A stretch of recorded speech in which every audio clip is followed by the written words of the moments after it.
Api di Bukit Menoreh. Cerita, Esa Mintarja. Audiobook, novel silat. Bab 375. Sabung Sari tertawa. Katanya. Sudah aku katakan. Aku tidak mau berkelahi dengan orang-orang yang sudah tidak berdaya. Aku masih mampu memilin lehermu, jawab orang itu. Tetapi Sabung Sari berkata. Jika kau masih mampu datang kemari, maka aku akan melayani tantanganmu. Tetapi jika kau tidak lagi mampu naik sampai ke tempat ini, buat apa aku berkelahi? Tidak ubahnya dengan berkelahi melawan sepotong batang pisang. Itu pun yang sudah roboh. Pemimpin kelompok itu ternyata hatinya telah terbakar. Tetapi tubuhnya memang sudah menjadi lemah, sehingga untuk naik lereng Bukit Kapur yang tidak begitu tinggi rasa-rasanya memang tidak mungkin lagi.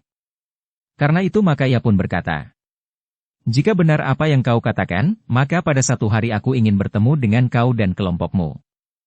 Sabung Sari tertawa lagi. Cukup keras. Katanya di sela-sela derai tertawanya. Kau tidak usah berkata seperti itu. Kapan saja kita tentu akan bertemu di lapangan. Kau dapat tertawa karena kami dalam keadaan letih seperti sekarang. Tetapi pada kesempatan lain, kau tentu akan menyesali kesombonganmu kali ini, geram pemimpin Sidat Macan yang baru itu. Tetapi Sabung Sari masih tertawa terus. Suaranya tidak lagi terlalu keras. Tetapi dengan sengaja Sabung Sari mulai menggelitik orang-orang dari kedua kelompok itu dengan ilmunya. Gelagah putih yang berdiri di sisinya telah berpaling kepadanya ketika terasa sesuatu bergetar di dadanya. Tetapi Gelagah Putih tidak bertanya sesuatu meskipun ia tahu bahwa Sabung Sari telah mempergunakan suara tertawanya untuk mengetuk jantung orang-orang dari kedua kelompok di bawah Bukit Kapur itu. Sebenarnya lah orang-orang yang berdiri di bawah Bukit Kapur itu merasakan sesuatu yang asing di dalam dirinya. Pada saat mereka mendengar suara Sabung Sari justru menurun, maka dada mereka rasa-rasanya menjadi sesak. Nafas mereka telah terganggu, dan jantung mereka menjadi berdebaran.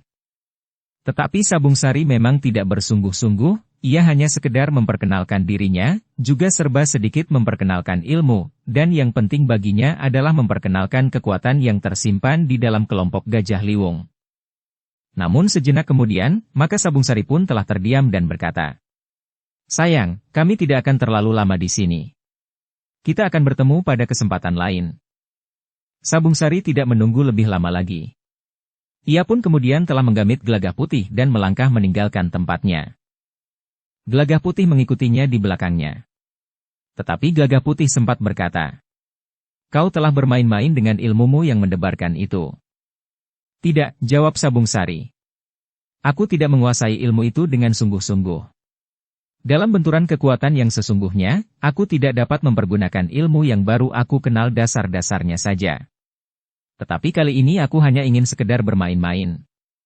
Biarlah mereka sedikit merenungi kelompok Gajah Liwung. Gelagah Putih mengangguk-angguk.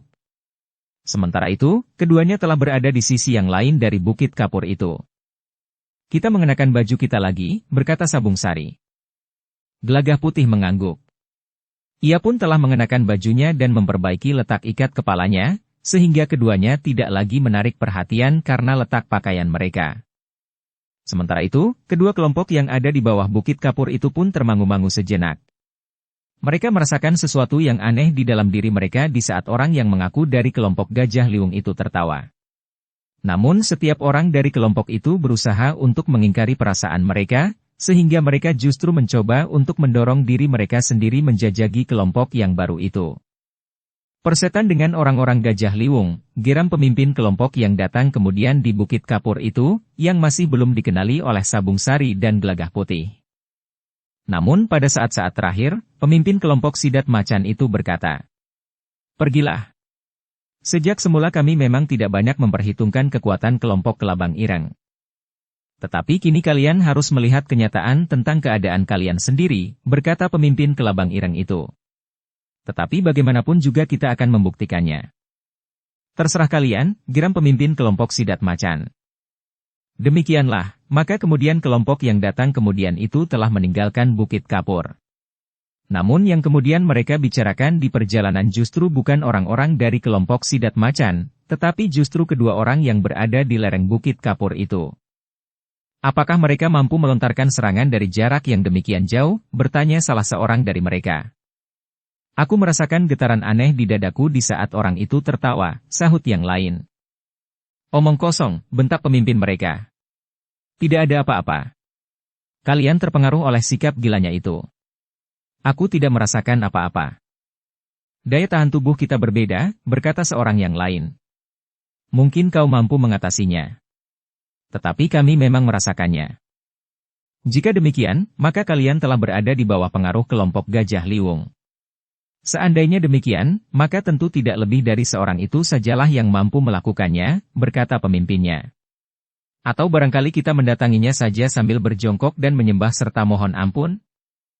Orang-orang yang tergabung di dalam kelompok kelabang ireng itu pun terdiam.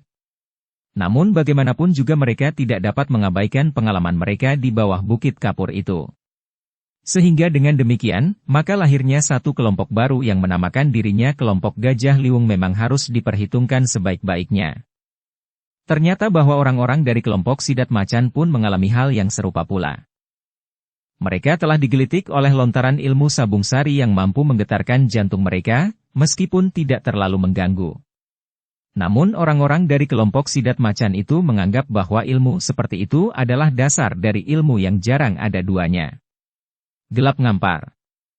Tetapi juga seperti pimpinan kelompok yang lain, maka pimpinan kelompok Sidat Macan pun telah menyatakan kepada anggota-anggotanya bahwa mereka tidak perlu menghiraukan permainan yang tidak berarti apa-apa itu. Selama ini kelompok Sidat Macan adalah kelompok terbesar dan paling disegani. Kita tidak boleh terbenam hanya karena seorang dari kita terbunuh. Kita harus dapat menunjukkan bahwa kita masih tetap kelompok yang tidak terkalahkan oleh kelompok yang manapun. Apalagi kelompok yang baru tumbuh kemarin sore, geram pemimpin kelompok Sidat Macan yang baru itu. Kawan-kawannya tidak ada yang menjawab. Namun mereka berusaha tidak lagi menunjukkan kecemasan mereka menghadapi orang-orang Gajah Liwung. Sementara itu, Sabung Sari dan Gelagah Putih telah meninggalkan Bukit Kapur itu melalui sisi yang lain. Mereka berjalan cepat menuju ke kota yang memang agak jauh. Namun keduanya telah mendapatkan satu pengalaman yang menarik di bawah Bukit Kapur itu. Ternyata kemampuan mereka rata-rata hanya selapis lebih baik dari orang yang terlemah di antara kita, berkata Sabung Sari. Ya. Bahkan dalam keadaan khusus, Rara Wulan masih mampu melindungi dirinya jika mereka berhadapan seorang dengan seorang, berkata Gelagah Putih. Masih ada kesempatan, berkata Sabung Sari. Jika sedap hari kau tuntun Rara Wulan untuk memahami gerak dasar olah kanuragan, maka ia akan dapat mengimbangi kemampuan rata-rata orang-orang di kelompok-kelompok yang berkelahi di Bukit Kapur. Yang menakutkan pada mereka sebenarnya bukan kemampuan seorang-seorang, tetapi bahwa mereka dalam kelompok-kelompok telah mengganggu orang banyak. Gelagah Putih mengangguk-angguk. Katanya, aku akan berusaha jika Rara Wulan bersedia. Sebenarnya Rara Wulan memang ingin berguru kepada istri Kakang Agung Sedayu. Tetapi agaknya ia masih belum mendapat izin untuk berada di tanah perdikan menoreh. Sabung Sari mengangguk-angguk. Tidak terasa mereka telah memasuki padukuhan yang tidak jauh lagi dari kota. Mereka menelusuri induk pedukuhan yang lewat di depan banjar padukuhan. Namun tiba-tiba mereka melihat beberapa orang keluar dari lorong kecil dengan tergesa-gesa. Bahkan ada di antara mereka yang berlari-lari kecil. Apa yang terjadi? Bertanya Sabung Sari kepada Gelagah Putih. Bukankah kita datang bersama-sama? Sahut Gelagah Putih. Sabung Sari tersenyum.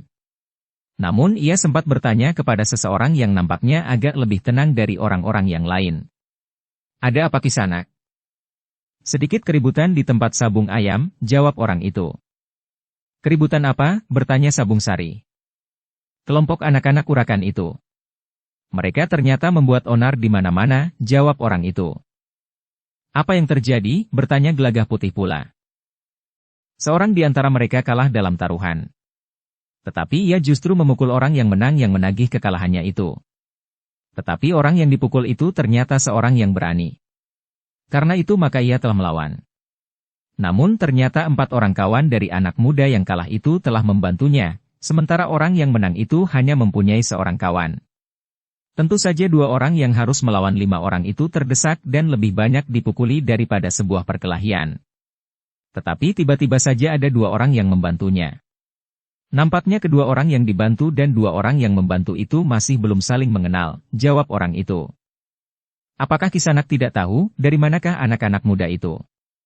Maksudku dari kelompok apa jika mereka tergabung dalam satu kelompok, bertanya Sabung Sari. Yang 5 orang itu menyebut dirinya dari kelompok Macan Putih, sementara 2 orang yang membantu kedua orang yang dipukuli itu mengaku dari kelompok Gajah Liwung, jawab orang itu. Lalu katanya, tetapi bagiku lebih baik menghindar saja daripada ikut dipukuli oleh anak-anak urakan itu. Sabung Sari dan Gelagah Putih kemudian meninggalkan orang itu setelah mengucapkan terima kasih. Mereka berniat untuk melihat apa yang terjadi. Sementara orang itu sempat mengingatkan, jangan ikut campur jika kalian bukan dari kelompok yang sedang bertengkar itu. Tidak Kisanak, jawab Sabung Sari. Kami hanya ingin melihat apa yang telah terjadi. Sejenak kemudian dengan tergesa-gesa Sabung Sari telah menuju ke tempat sabung ayam. Justru berlawanan dengan arah orang-orang yang menyingkir dari tempat sabung ayam itu. Di arena sabung ayam, ternyata masih juga ada beberapa orang yang tidak menyingkir. Mereka justru melihat perkelahian yang terjadi. Bukan lagi ayam yang bersabung, tetapi beberapa orang yang telah berkelahi. 5 orang yang mengaku dari kelompok Macan Putih masih berkelahi dengan sengitnya melawan 4 orang. 2 di antaranya mengaku dari kelompok Gajah Liwung. Sabung Sari dan Gelagah Putih yang kemudian memasuki arena telah melihat 2 orang kawannya memang sedang berkelahi. 2 orang itu adalah Rumeksa dan Mandira. Sejenak Sabung Sari dan Gelagah Putih termangu-mangu. Keduanya melihat bahwa 2 orang yang ikut bertaruh dalam sabung ayam itu sudah hampir tidak berdaya sama sekali. 2 orang dari kelompok Macan Putih tengah memukuli mereka, sesuka hati. Sementara Rumeksa dan Mandira masih sibuk melayani 3 orang yang lain dari kelompok Macan Putih. Sabung Sari dan Gelagah Putih tidak segera turut campur. Mereka yakin bahwa Rumeksa dan Mandira akan segera menyelesaikan ketiga orang anak muda dari kelompok Macan Putih itu. Dengan demikian maka mereka akan segera dapat menangani kedua orang lainnya, yang masih memukuli kedua orang yang seharusnya justru memenangkan taruhan dalam sabung ayam itu. Sebenarnya lah ketiga orang Macan Putih itu semakin lama menjadi semakin terdesak. Serangan Rumeksa dan Mandira semakin lama semakin banyak mengenai tubuh mereka bertiga. Dalam keadaan yang gawat itu, maka seorang di antara ketiganya telah memanggil kedua orang kawannya yang masih saja memukuli lawannya yang sudah hampir tidak berdaya. Kedua orang itu segera melepaskan kedua orang yang sudah menjadi sangat lemah itu. Seorang di antaranya telah terhuyung-huyung dan jatuh terduduk. Sementara yang lain masih mencoba untuk berdiri tegak, meskipun wajahnya menjadi biru pengap. Rumeksa dan Mandira menyadari bahwa lawannya akan menjadi 5 orang. Namun justru karena itu, maka keduanya telah bersatu mengakhiri perlawanan ketiga orang lawannya.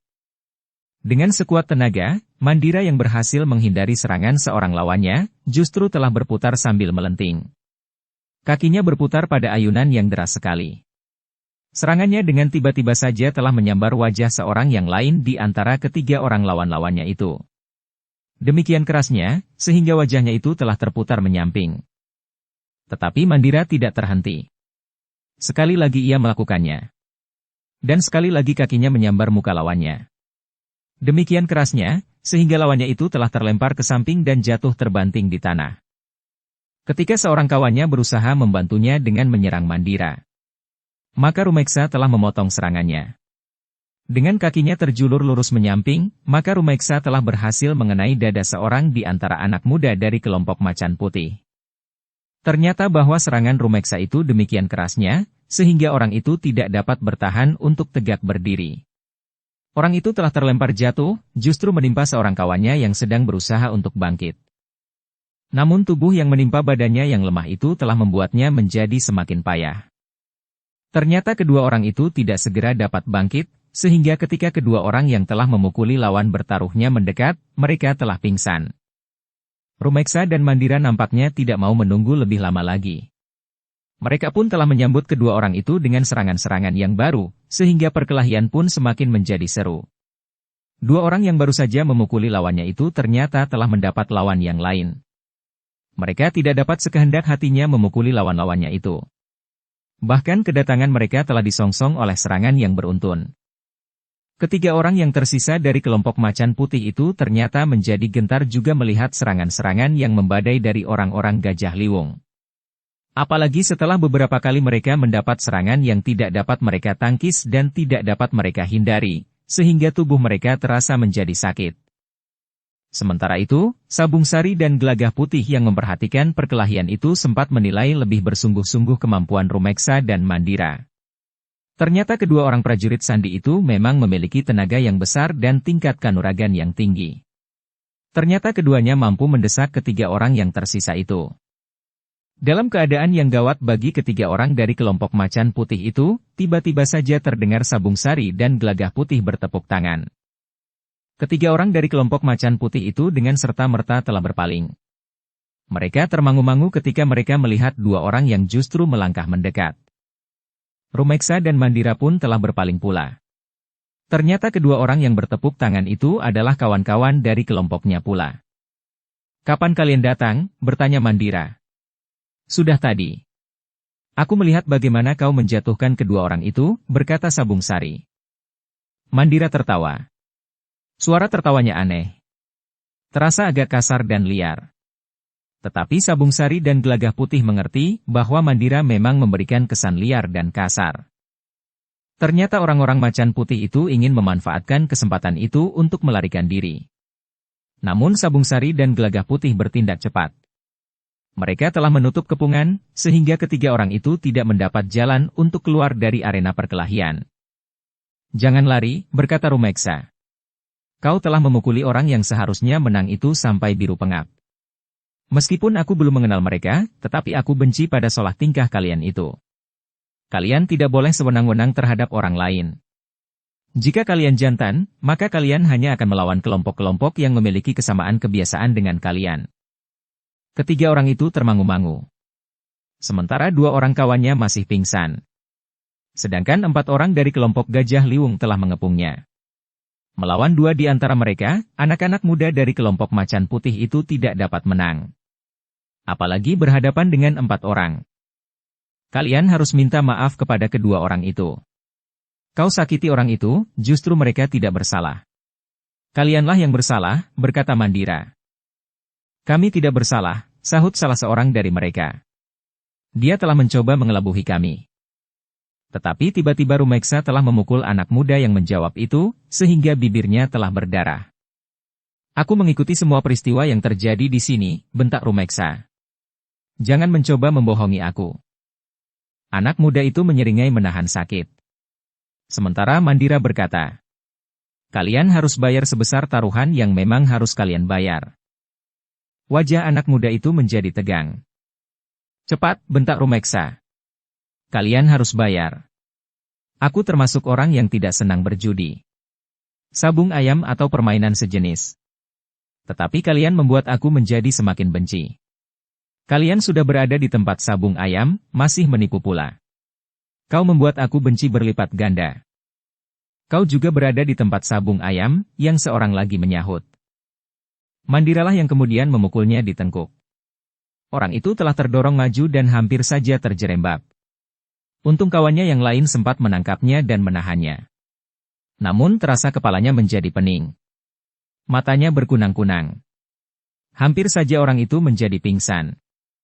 Aku di sini untuk mengawasi kalian, geram Mandira. Cepat bayar. Atau kalian akan aku cekik sampai mati di sini. Kemudian aku tinggalkan sesobek kain dengan lukisan kepala gajah. Orang-orang macan putih itu termangu-mangu. Tubuh mereka sudah menjadi sakit-sakitan. Wajah mereka serasa menjadi bertambah tebal. Namun dengan kata-kata sendat seorang di antara mereka berkata, kami tidak mempunyai uang. Jika kalian tidak mempunyai uang, kenapa kalian bertaruh di tempat sabung ayam ini, bentak Mandira. Orang itu terdiam. Sementara Mandira berkata lantang. Jadi kalian dengan sengaja telah membuat onar? Jika kalian menang, maka kalian akan mengambil uang kemenangan itu. Tetapi jika kalian kalah, maka kalian bermodal kekerasan memaksa orang yang menang untuk tidak menuntut bayaran dari kalian? Ketiga orang itu tidak menjawab. Mereka hanya menunduk dengan wajah yang pucat dan keringat yang membasahi kening. Cepat. Atau aku akan melepas kamus pada ikat pinggang yang kalian pakai. Meskipun hanya perak, tetapi cukup memadai. 5 pasang kamus, 1 bandul dan uang seadanya, berkata Mandira. Jangan, minta seorang di antara mereka. Nanti aku akan dimarahi ayah. Siapa peduli dengan ayahmu? Kau di sini datang sendiri. Berbuat sendiri, yang harus kau pertanggungjawabkan sendiri. Mandira menjadi semakin marah. Namun akhirnya seorang di antara mereka berkata, kami akan mencoba mengumpulkan uang kami.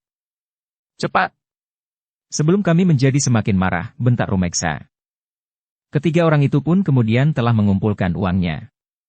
Namun Rumeksa berkata, ambil uang kedua orang kawanmu yang pingsan. Sekarang nampaknya mereka mulai sadar. Orang-orang macan putih itu tidak mempunyai pilihan lain. Mereka harus mengumpulkan uang yang mereka bawa dan kemudian menyerahkannya kepada Mandira. Kau tidak bertaruh melawan aku. Serahkan kepada yang berhak. Sekaligus minta maaf kepada mereka, berkata Mandira. Anak muda itu tidak mempunyai pilihan lain. Ia pun telah mendekati orang yang telah dipukulinya dan menyerahkan uang yang dapat mereka kumpulkan. Apakah uang itu cukup? Bertanya Mandira kepada orang yang menerimanya. Orang itu termangu-mangu. Wajahnya masih terasa pengap. Namun ia pun berkata, masih kurang sedikit. Tetapi biarlah. Tunggu. Aku akan mencari sendiri di kantong-kantong ikat pinggang kalian, berkata Rumeksa. Jangan, itu tidak perlu, berkata seorang di antara orang-orang macan putih itu. Tetapi Rumeksa nampaknya bersungguh-sungguh. Katanya, aku akan mencarinya sendiri jika kalian tidak mau memenuhi janji kalian membayar taruhan. Orang-orang macan putih itu menjadi tegang. Ternyata kelompok yang baru muncul itu terdiri dari orang-orang yang tidak kalah liarnya dengan kelompok-kelompok yang sudah ada. Karena itu, maka orang-orang macan putih itu memang tidak dapat berbuat lain. Mereka memang harus membayar sebagaimana mereka janjikan dalam taruhan. Tetapi ketika orang-orang macan putih itu sudah memenuhinya, Mandra masih berkata, kalian harus menambah lagi. Orang-orang dari kelompok macan putih itu heran. Seorang di antara mereka bertanya, kenapa aku harus membayar lagi? Kau sudah menyakiti orang-orang itu. Kau harus membayar lebih, karena mereka harus mengobati tubuhnya yang menjadi kesakitan karena pokal kalian, berkata Mandra. Aku tidak mau. Ini pemerasan, jawab anak muda dari kelompok macan putih itu. Jika kau tidak mau membayar, maka kami berempat akan memukuli kalian seperti kalian memukuli mereka. Wajah kalian harus menjadi biru pengap. Gigi kalian akan aku rontokkan semua. Pokoknya apapun yang ingin kami lakukan, akan kami lakukan atas kalian, jawab Mandra. Lalu katanya pula, jika sekali lagi kalian menyebut ini sebagai pemerasan, maka kalian semua akan menjadi pingsan lagi. Orang-orang dari kelompok macan putih itu mengumpat di dalam hati. Tetapi mereka harus menambah uang yang sudah mereka bayar kepada orang-orang yang memenangkan taruhan. Ketika orang-orang itu menolak untuk menerima, maka Mandira membentaknya. Jika kau menolak, maka kau yang akan aku pukuli. Orang itu menjadi heran. Tetapi ia terpaksa menerima uang lebih dari taruhan yang seharusnya dibayar oleh anak-anak dari kelompok macan putih itu. Pergilah, berkata Mandira. Jangan bertaruh lagi. Sabung ayam tidak akan memberikan apa-apa kepada kalian selain biru bengap di wajahmu. Kedua orang itu tidak menjawab. Mereka lupa mengucapkan terima kasih. Mereka ingin segera keluar dari tempat yang sama sekali tidak menyenangkan itu. Yang tinggal kemudian memang hanya orang-orang dari kelompok macan putih dan kelompok gajah liwung. Orang-orang yang semula masih tinggal untuk melihat perkelahian yang keras itu, telah meninggalkan tempat itu pula. Kita mendapat kesempatan yang luas untuk membuat perhitungan sekarang ini, berkata Rumeksa. Tetapi orang-orang macan putih tidak menjawab. Mereka menyadari bahwa mereka tidak akan dapat mengimbangi orang-orang dari kelompok gajah liwung itu, meskipun jumlah mereka lebih sedikit. Tetapi baiklah, berkata Rumeksa kemudian. Jika kalian belum bersedia kali ini, maka pada kesempatan lain kita akan bertemu lagi. Karena orang-orang macan putih itu masih tidak menjawab, maka Rumeksa pun telah berkata kepada kawan-kawannya. Marilah kita pergi. Keempat orang dari kelompok gajah liwung itu pun kemudian telah meninggalkan arena sabung ayam itu. Yang tinggal adalah orang-orang dari kelompok macan putih. Macan putih termasuk kelompok yang disegani, sebagaimana kelompok sidat macan. Bahkan sepeninggal pimpinan kelompok Sidat Macan yang lama, maka kelompok Macan Putih merasa telah menjadi kelompok terbesar yang tentu dihormati oleh kelompok-kelompok yang lain. Namun kelompok Gajah Liwung itu ternyata telah menghina mereka di hadapan orang banyak. Mereka telah dikalahkan oleh orang-orang dari kelompok Gajah Liwung yang jumlahnya jauh lebih sedikit dari jumlah mereka. Tetapi hal itu memang telah terjadi. Kita akan membalas kekalahan ini. Juga di hadapan orang banyak, geram salah seorang dari kelompok Macan Putih itu. Kita memang belum banyak mengenal mereka, berkata yang lain. Mereka cukup sombong. Mereka membawa ciri kelompok mereka kemana-mana. Seakan-akan kelompok ini memang telah menantang kelompok-kelompok yang lain, sahut yang pertama. Seorang yang telah pingsan itu pun berkata pula. Aku akan mencari kesempatan untuk membalas dendam. Jika perlu kita akan membunuh seorang di antara mereka. Jika kita tidak berani berbuat demikian, maka kelompok Gajah Liwung akan menjadi semakin sombong. Kawan-kawannya tidak segera menjawab. Tetapi mereka bertanya dalam hati, apakah benar mereka dapat melakukannya. Bahkan orang yang mengatakannya itu sendiri tidak yakin bahwa mereka akan dapat membunuh seorang di antara lawan mereka. Seorang di antara orang-orang kelompok Macan Putih itu justru bertanya kepada diri sendiri. Seandainya kami dapat membunuh seorang di antara mereka, apakah mereka tidak akan membunuh 5 orang di antara kami? Tetapi orang itu tidak mengatakannya. Bahkan ia pun menggeram sambil berkata, marilah. Lain kali kita membuat perhitungan. Kelima orang itu pun kemudian telah meninggalkan arena sabung ayam yang sepi itu. Nampaknya memang tidak ada seorang pun di antara mereka yang memberikan laporan tentang keributan yang terjadi di arena sabung ayam itu. Dengan peristiwa di Bukit Kapur dan di arena sabung ayam itu, maka kelompok Gajah Liwung telah menjadi bahan pembicaraan. Kelompok-kelompok yang ada sebelumnya telah menyebut-nyebut nama kelompok yang baru, yang terdiri dari orang-orang aneh. Mereka tidak nampak terlalu banyak berkeliaran dengan pakaian yang aneh-aneh, dan tidak pernah disebut-sebut mengganggu orang-orang yang berbelanja di pasar atau di kedai-kedai. Mereka memang sering berbuat aneh-aneh. Tetapi tidak banyak mengganggu orang lain, kecuali orang-orang khusus. Tingkah laku kelompok Gajah Liwung mengingatkan beberapa orang kepada tingkah laku Raden Rangga yang sudah tidak ada lagi. Pada suatu hari, seorang pedagang ternak yang kaya telah mengumpat-umpat karena halaman rumahnya menjadi kolam. Di malam hari, orang-orang Gajah Liwung telah mengalirkan air dari parit di muka rumah pedagang ternak itu ke halaman. Sambil menyangkutkan sehelai kain berlukiskan kepala seekor gajah, di kain itu tertulis pula sebuah kalimat. Kau peras peternak-peternak kecil yang miskin untuk membuat kau menjadi kaya raya. Pedagang ternak itu telah memanggil orang-orangnya. Dengan lantang ia bertanya. Apa yang pernah aku lakukan?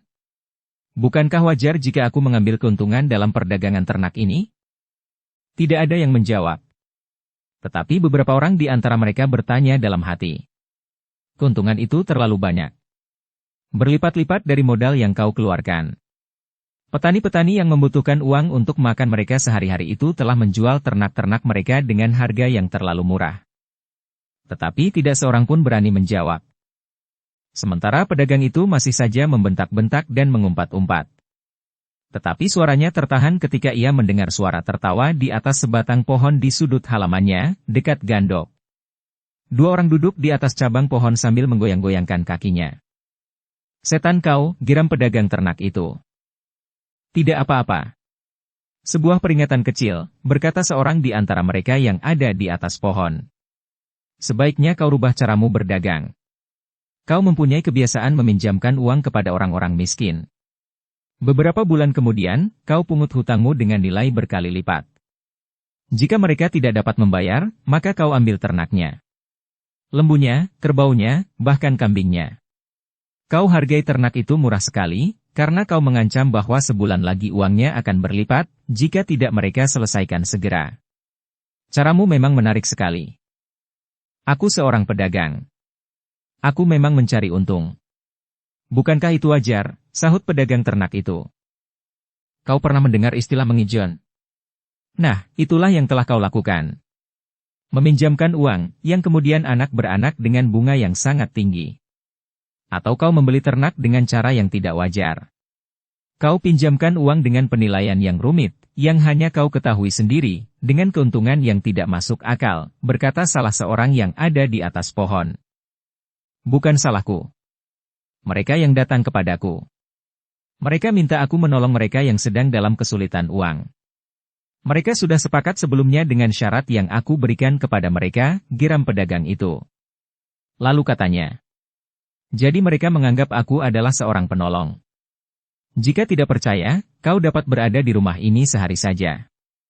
Kau akan menyaksikan sendiri orang yang datang dan mohon dengan belas kasihan aku untuk menolong mereka.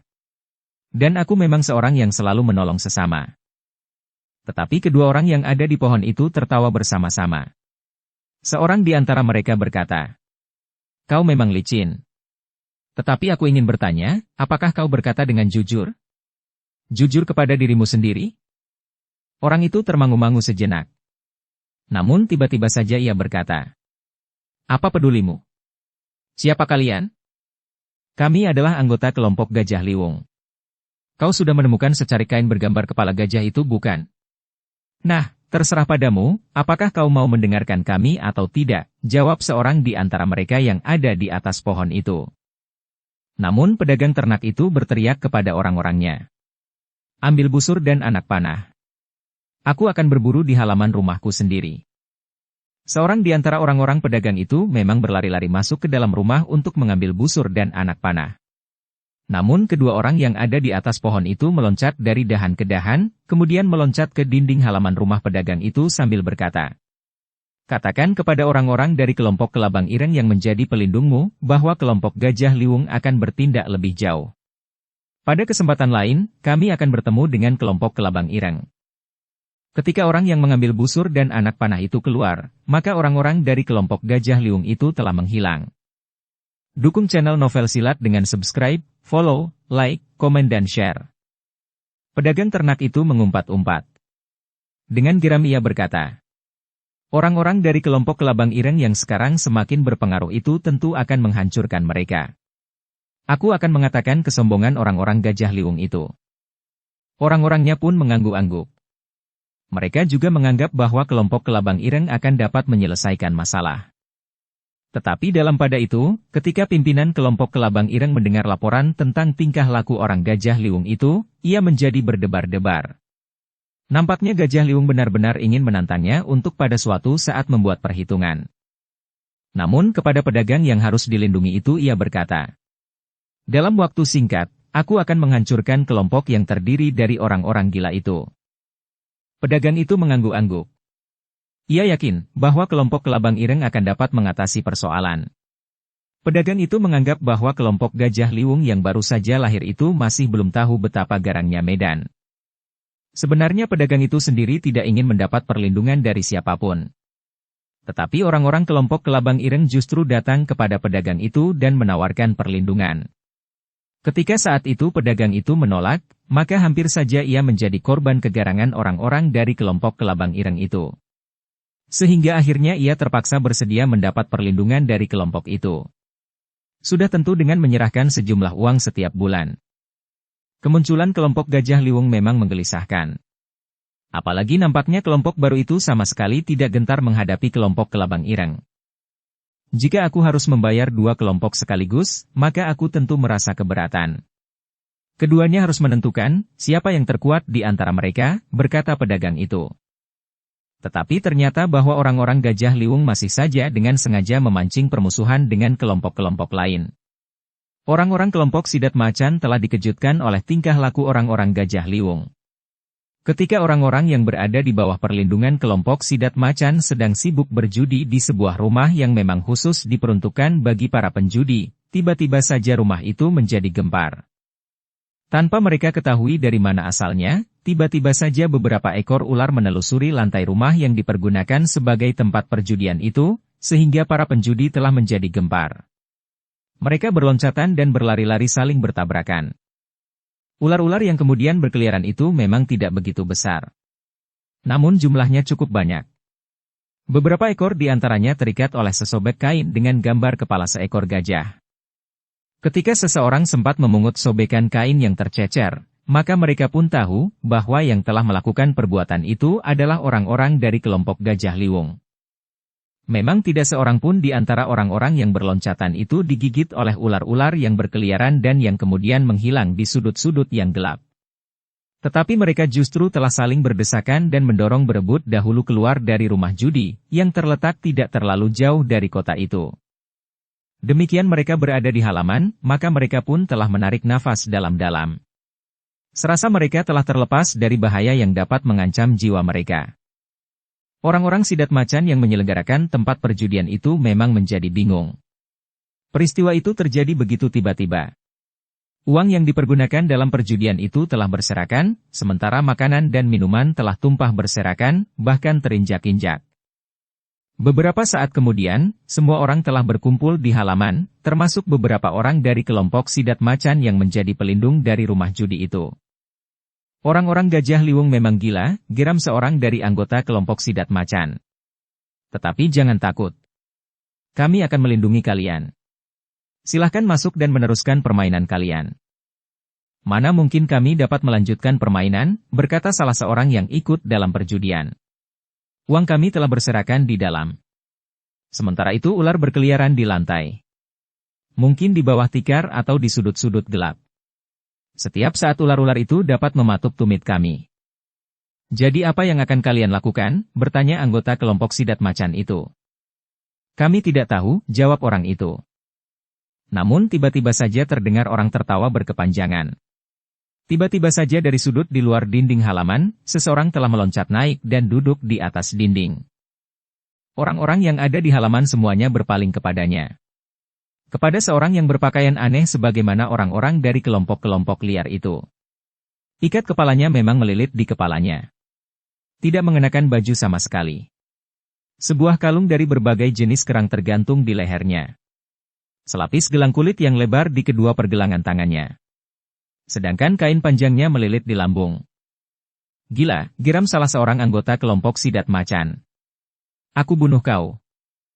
Orang yang duduk di atas dinding itu masih tertawa. Katanya, kami akan membakar tempat maksiat ini. Tempat perjudian, yang tentu merupakan tempat gelap yang lain. Tempat para penjahat berkumpul, dan tempat yang tidak pantas untuk tetap dibiarkan keberadaannya.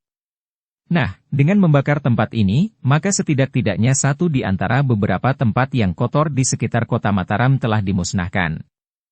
Setan kau, geram anggota sidat macan itu. Kau tidak akan dapat melakukannya. Orang Gajah Liwung itu tertawa semakin keras. Katanya, kau jangan bermimpi. Kau tidak akan dapat mencegahnya. Meskipun di sini berkumpul orang-orang dari kelompok sidat macan dan beberapa orang gegeduk yang bekerja sama dengan orang-orang sidat macan, namun kalian tidak akan dapat mencegah kami. Dua orang anggota kelompok sidat macan itu telah mendekati orang yang duduk di atas dinding itu. Namun mereka terkejut bahwa orang dari kelompok Gajah Liwung itu sama sekali tidak meloncat keluar dinding dan melarikan diri, tetapi justru meloncat ke dalam halaman. Kedua orang anggota sidat macan itu justru bergeser mundur. Sementara beberapa orang yang ada di halaman itu berdiri termangu-mangu. Namun sebagian dari mereka memang orang-orang yang sering merambah dalam kehidupan yang gelap. Karena itu, maka seorang di antara mereka berteriak. Bunuh saja orang itu. Mereka telah mengacaukan permainan kita dan mengganggu kesenangan kita di sini. Ya. Bunuh saja. Jika ular-ular itu menggigit salah seorang dari kita, maka orang itu akan mati. Jadi menurut penilaian kita, maka orang itu sudah benar-benar akan membunuh kita. Karena itu, maka tidak ada salahnya jika kita juga benar-benar membunuhnya, teriak seorang di antara orang-orang yang ada di halaman itu. Beberapa orang kemudian telah bergeser mendekati orang yang berdiri di sudut halaman itu. Kedua orang anggota sidat macan yang telah mendahului mereka dan bergeser mundur, telah melangkah maju lagi, setelah disadarinya beberapa orang datang mendekat pula. Menyerahlah, berkata kedua orang anggota sidat macan itu. Tetapi orang dari kelompok Gajah Liwung itu hanya tertawa saja. Dalam pada itu, beberapa orang kelompok sidat macan telah berlari-lari pula di halaman samping rumah itu, ketika mereka mendengar suara tertawa dari bagian lain. Bahkan tidak hanya seorang, tetapi dua orang. Tetapi dari arah lain lagi, masih juga terdengar suara tertawa itu. Orang-orang dari kelompok sidat macan memang menjadi agak bingung. Namun pemimpinnya segera berteriak. Kita cari mereka di seluruh sudut halaman dan rumah. Kita akan membunuh ular-ular itu, sekaligus orang-orang dari kelompok Gajah Liwung. Mereka telah memasuki perangkap yang mereka buat sendiri. Suara pemimpin kelompok Sidat Macan itu menjadi semakin lantang. Orang-orang yang ada di halaman itu telah menjadi semakin garang. Beberapa orang telah mengepung seorang dari kelompok Gajah Liwung yang berada di sudut halaman. Beberapa orang di halaman samping. Namun tiba-tiba saja muncul dari dalam rumah, anggota Gajah Liwung lainnya, dengan sikap dan pakaian yang tidak ubahnya dengan anggota-anggota kelompok yang lain. "Heh, kenapa kalian telah meninggalkan uang kalian di dalam rumah ini?" bertanya salah seorang anggota kelompok Gajah Liwung. "Kau rampok uang kami," teriak seseorang. "Tidak. Aku mengambil uang kalian yang telah kalian buang berserakan di lantai dan di mana-mana," jawab orang Gajah Liwung itu. "Setelah kau mengacaukan tempat kami dengan melemparkan ular-ular ke dalam," teriak orang lain. Tetapi orang dari kelompok Gajah Liwung itu tertawa. Katanya, "Kami memerlukan uangmu. Kami mempunyai kesanggupan kepada sekelompok pengemis yang kelaparan untuk menyediakan makanan bagi mereka selama beberapa hari. Kami telah sanggup memberikan tuntunan kepada mereka, keterampilan membuat barang-barang dan alat-alat rumah tangga dari bambu. Terima kasih atas modal yang kalian sediakan di sini." "Setan!" teriak pemimpin kelompok Sidat Macan. "Tunggu apa lagi? Tangkap dan bunuh mereka. Aku akan bertanggung jawab."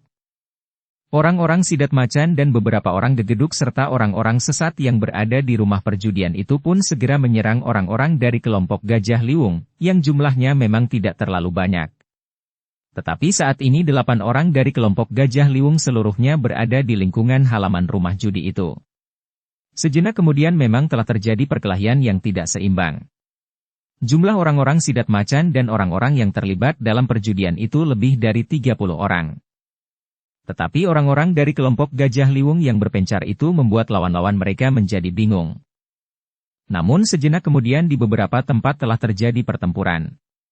8 orang anggota kelompok Gajah Liwung yang semuanya turun di medan, telah melibatkan diri semuanya. 6 orang di antara mereka bertempur berpasangan. Sedangkan 2 orang lainnya telah bertempur terpisah. Keduanya adalah Sabung Sari dan Gelagah Putih. Sabung Sarilah yang berada di halaman depan dan yang menunjukkan dirinya pertama kali.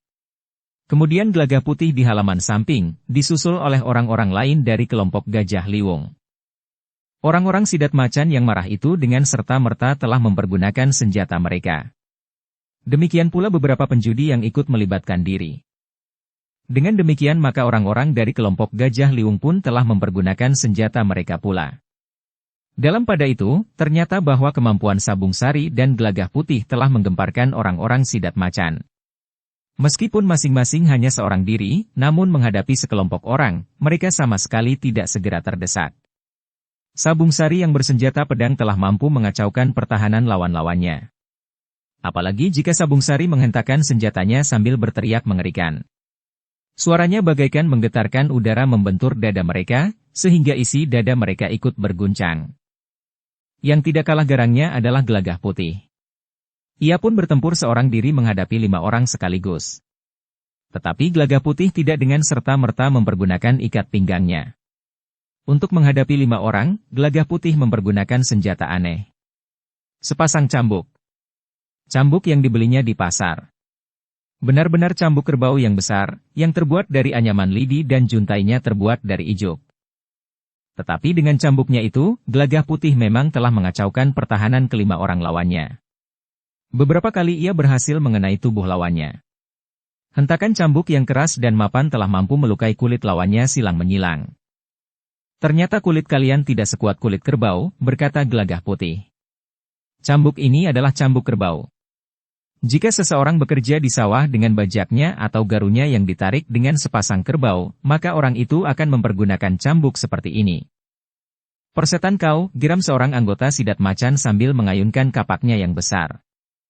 Tetapi kapak itu sama sekali tidak menyentuh sasaran. Bahkan dengan kerasnya Gelagah Putih telah menghentakkan cambuknya menghantam pergelangan tangan orang itu. Orang itu berteriak kesakitan. Kemudian mengumpat-umpat kasar. Hampir saja kapaknya terlepas dari tangannya. Sementara itu, kawannya yang lain telah meloncat menyerang Gelagah Putih dengan tongkat besinya. Tongkat itu terayun deras mengarah ke tengkuk. Tetapi Gelagah Putih yang tangkas itu telah merendahkan dirinya mengelakkan ayunan tongkat itu. Demikian tongkat itu terayun di atas kepalanya, maka ujung cambuknya yang terbuat dari ijuk itu telah menggelepar melecut lengannya. Orang itu pun menyeringai menahan pedih. Justru karena ia tidak berbaju, maka goresan yang merah telah menyilang di lengannya. Meskipun luka itu tidak menganga sebagaimana sentuhan cambuk Kiai Gringsing, namun orang itu telah menjadi kesakitan. Sentuhan ujung-ujung sepasang cambuk gelagah putih itu telah membuat lawan-lawan mereka menjadi marah sekali. Mereka telah menghentakkan kemampuan mereka untuk mendesak Gelagah Putih. Gelagah Putih memang bergeser surut. Seakan-akan kelima orang itu mendesaknya. Tetapi setiap kali cambuknya yang besar dan berjuntai panjang itu telah berhasil mengenai lawan-lawannya. Meskipun juntai cambuk itu tidak mengoyak kulit daging, namun sentuhan-sentuhannya yang semakin keras itu pun telah membuat kelima orang lawannya kesakitan. Ketika seorang dari kelima orang itu tiba-tiba saja menyerang Gelagah Putih dari samping dengan parangnya yang besar, maka dengan serta-merta Gelagah Putih yang sedang menghindari serangan kapak telah menghentikannya. Ia tidak dapat berbuat lain daripada mengibaskan cambuk di tangan kirinya. Namun ternyata ujung cambuk itu telah menampar wajah orang yang bersenjata parang. Cukup keras. Bahkan ujungnya telah menyentuh sebelah mata orang itu. Orang yang terkena ujung cambuk di wajahnya itu berteriak keras. Tiba-tiba saja ia telah berjongkok sambil menutup wajahnya yang kesakitan. Rasa-rasanya sebelah matanya telah terluka. Gelagah Putih telah bergeser menjauh. Lawannya kemudian tinggal 4 orang. Lecutan-lecutan sepasang cambuknya terasa menjadi semakin garang. Hampir semua lawan-lawannya telah digoresnya silang melintang dengan ujung cambuknya yang terbuat dari ijuk yang dianyam rapat dan padat. Sementara itu, di belakang rumah, Pranawa yang berpasangan dengan Rara Wulan telah bertempur melawan 4 orang. Pranawa yang juga mengenakan pakaian yang tidak wajar, telah bertempur dengan garangnya. Sementara itu, Rara Wulan justru telah mengenakan pakaian yang rapat, namun dengan berbagai macam hiasan yang tidak sewajarnya. Rara Wulan telah mengenakan sejenis akar yang digantungi taring badak dan tulang-tulang sebagai kalung. Ikat pinggang kulit yang lebar dikenakan di luar bajunya. Sehelai rantai kecil bergayutan di ikat pinggangnya itu. Di tangannya tergenggam sehelai pedang tipis yang tajam. Dengan tangkasnya Rara Wulan berloncatan seperti seekor burung sikatan di rerumputan menyambar belalang. 4 orang lawannya kadang-kadang memang menjadi bingung. Namun mereka mengerti bahwa kekuatan yang sebenarnya tidak pada orang yang berpakaian rapat itu. Tetapi pada kawannya yang bersenjata sepasang trisula. Tetapi Pranawa, yang telah ditunjuk Sabung Sari atas izin Untara menemaninya dalam permainan itu, adalah orang yang berbekal cukup. Dengan garangnya trisulanya menyambar-nyambar. Pranawa itu seakan-akan berada di mana saja di sekeliling Rara Wulan. Sementara itu Rara Wulan tinggal menyesuaikan dirinya. Namun Rara Wulan sendiri bukannya tidak berkemampuan. Sekali-sekali pedang tipisnya sempat menggapai ke arah lawan-lawannya. Ternyata keempat orang lawan mereka banyak mengalami kesulitan. Bahkan beberapa saat kemudian, Trisula Pranawa itu telah mulai berdesing di telinga lawannya. Seorang di antara keempat lawannya yang dengan sepenuh kekuatan mengayunkan pedangnya, telah terjebak di antara mata Trisula Pranawa. Sekali putar, maka pedang itu pun bagaikan direnggut oleh kekuatan raksasa dari tangan pemiliknya. Sebilah pedang telah terbang lepas dari genggaman. Namun Pranawa tidak berhenti menyerang. Trisulanya pun kemudian telah memburu lawannya yang berloncatan dan bahkan berlari-lari menjauhinya. Pranawa dalam pakaiannya yang tidak wajar itu tertawa. Suara tertawanya menghentak-hentak menyakitkan telinga. Ternyata Pranawa dapat juga menjadikan dirinya seorang yang menyeramkan. Di bagian lain dari pertempuran itu, Naratama dan Suratama bertempur dengan keras. Keduanya ternyata dapat juga berbuat sedikit kasar. Keduanya bersenjata bindi meskipun tidak begitu besar. Senjata yang jarang sekali dipergunakan. Keduanya memerlukan beberapa hari untuk membiasakan diri mempergunakan senjata itu dengan landasan ilmu pedang mereka. Ternyata bahwa 8 orang lawan yang bertempur melawan mereka tidak segera mampu menundukkannya. Kedua orang itu dapat bertempur dengan tangkasnya. Berloncatan seperti kijang di antara gerumbul-gerumbul perdu. Pasangan yang lain adalah Rumeksa dan Mandira. Ternyata keduanya bertempur dengan cara yang aneh. Keduanya bertempur sambil berlari-lari. Beberapa orang mengejarnya. Namun tiba-tiba saja, ketika Rumeksa dan Mandira berhenti dan menyerang mereka, maka orang-orang yang mengejarnya itu justru berlari-larian. Namun setiap kali Rumeksa dan Mandira menyerang, maka seorang di antara lawan-lawannya telah terluka. Goresan-goresan tipis di lengan, pundak dan dada.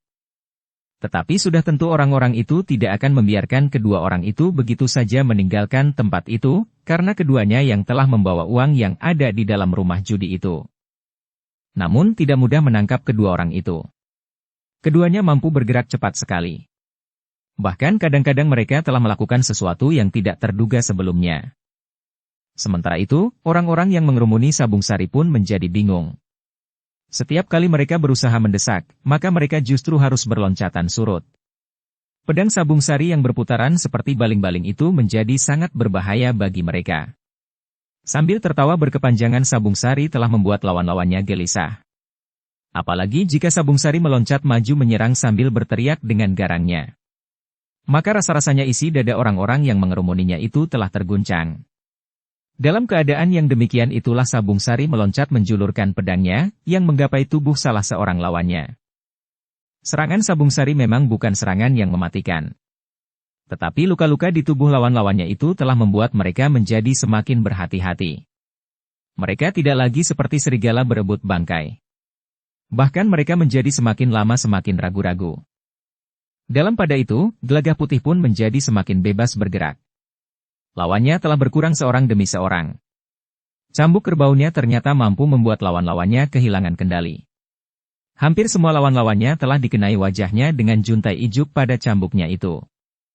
Ketika lawannya yang terakhir menghindar, maka Gelagah Putih pun kemudian telah bergabung dengan lingkaran pertempuran yang lain. Naratama dan Suratama yang melawan sekelompok orang terlalu banyak, memang agak mengalami kesulitan, meskipun mereka masih tetap mampu bertahan. Namun kehadiran Gelagah Putih telah membuat keseimbangan mereka berubah. Dengan sepasang cambuknya, Gelagah Putih telah mengacaukan pertahanan orang-orang yang bertempur melawan kedua orang itu. Bahkan seorang di antara mereka tidak mampu lagi meneruskan pertempuran. Ketika juntai cambuk Gelagah Putih menjerat leher orang itu dan kemudian dihentakkannya, maka orang itu seakan-akan telah tercekik. Meskipun kemudian dengan cepat, Gelagah Putih mengurai cambuknya. Namun orang itu telah menjadi pingsan karena pernafasannya yang bagaikan tersumbat. Sementara itu, beberapa orang yang lain pun telah kehilangan kemampuannya untuk melawan dengan sepenuh tenaga. Bindi Naratama dan Suratama telah menyakiti tubuh mereka. Orang-orang Sidat Macan memang bagaikan menjadi gila. Mereka telah bertempur dengan keras, kasar dan bahkan menjadi buas. Tetapi mereka tidak mampu mengatasi orang-orang dari kelompok Gajah Liwung. Apalagi orang-orang yang datang untuk berjudi di tempat itu tidak bertempur sepenuh hati. Ketika mereka melihat orang-orang yang menjadi pelindung mereka semakin terdesak, maka orang-orang itu pun telah kehilangan gairah untuk bertempur menyambung nyawa. Mereka merasa lebih baik kehilangan uang mereka daripada nyawa mereka. 2-3 orang yang telah terluka kemudian telah menjauhi medan. Bahkan seorang di antara mereka berkata, "Orang-orang Sidat Macan tidak mampu melindungi tempat ini lagi. Buat apa kita bertempur di sini?"